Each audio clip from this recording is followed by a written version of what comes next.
How much does government affect your life on a day-to-day basis? Okay, I know you pay taxes every year. I understand that.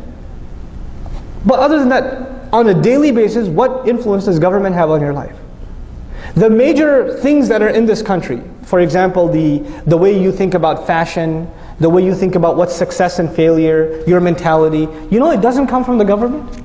It all comes from the private sector. It comes from the entertainment industry and the academia and the major corporations that are selling products to us and driving the advertising and even the medical research and all the research universities funded by private organizations. In other words, the vast majority of things that influence you on a day-to-day basis don't come from government. Where do they come from? Well, what I like to call the private sector. They come from the private sector. If Muslims understood that, you know what we would be worried about? If you really want to take over society, you know what you should be taking over? The private sector. Open field. The Muslims haven't even begun to touch how many Muslims in media. More powerful than government today is what?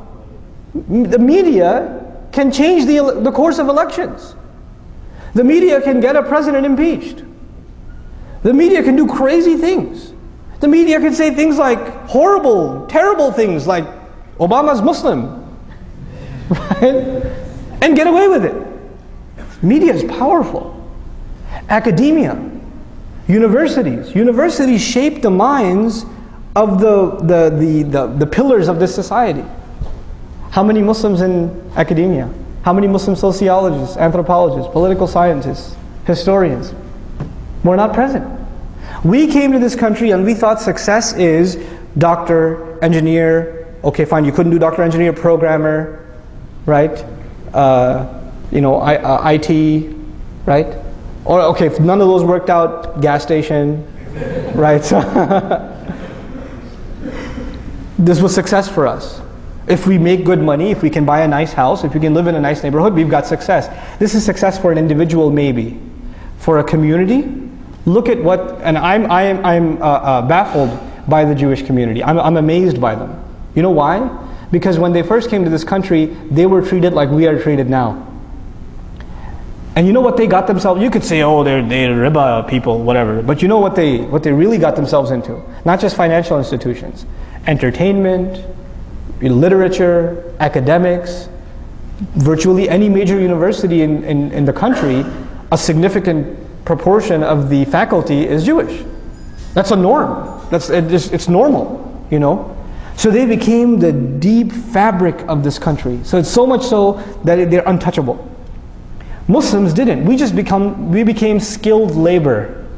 That's all we are. Even if you're a doctor, even if you're an engineer, in the end, you're just a highly skilled worker.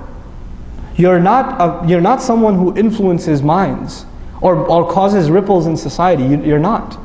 You know, you're just a better consumer. So you buy a more expensive car.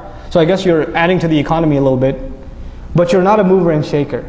You're not an influencer of minds. You understand? So Muslims, we have to understand, to penetrate this society, we need to enter the private sector. To enter the private sector, we need to be in major positions in universities all over this country. We need to be actually funding. You know, Islamic Studies program at the University of Chicago is funded by a Jewish group. What do you think that what kind of research they're going to produce? Which Islamic Studies program at the PhD level is being funded by Muslim organizations? There's one attempt being made in Detroit I think in Troy, Michigan. And they're asking for an endowment of a couple of million, and the Muslims are struggling to come up with those money. I appreciate their effort, actually. If you're not entering into this is the game. You got to enter the game. You know, the messenger challenges the poets. The poets of our time are the academics. You got to enter the game. You know, we're not even in it. We're bubbled by ourselves. So this is a very big thing that we need to enter.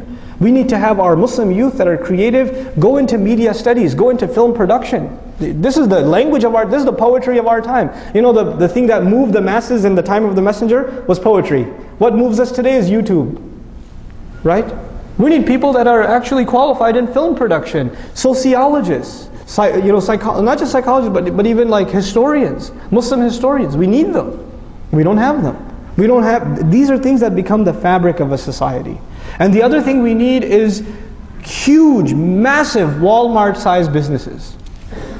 Not just run by individuals, but they're these massive, massive organizations that are funding entire projects.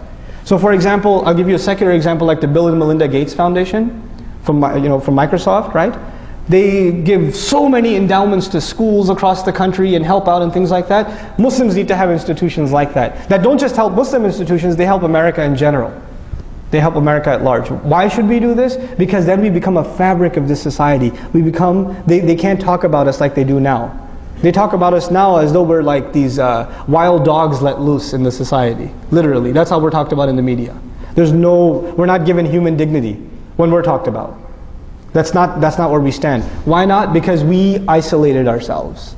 We did that to ourselves. I'll move along quickly, inshallah ta'ala. This is the last thing I'll share with you for today. Probably we'll have another session to finish this discussion.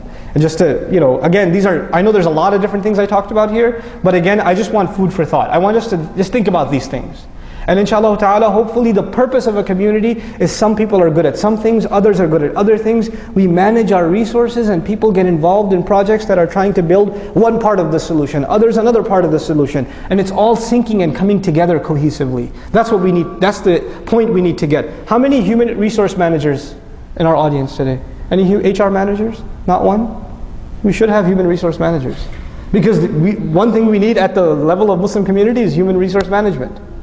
This is what the scholars need to be doing. This is what the reverts who've come to Islam, this is the training they need so they become awesome da'is. This is what our kids that have finished hifz need to be doing. This is what the mothers of the community need to be doing.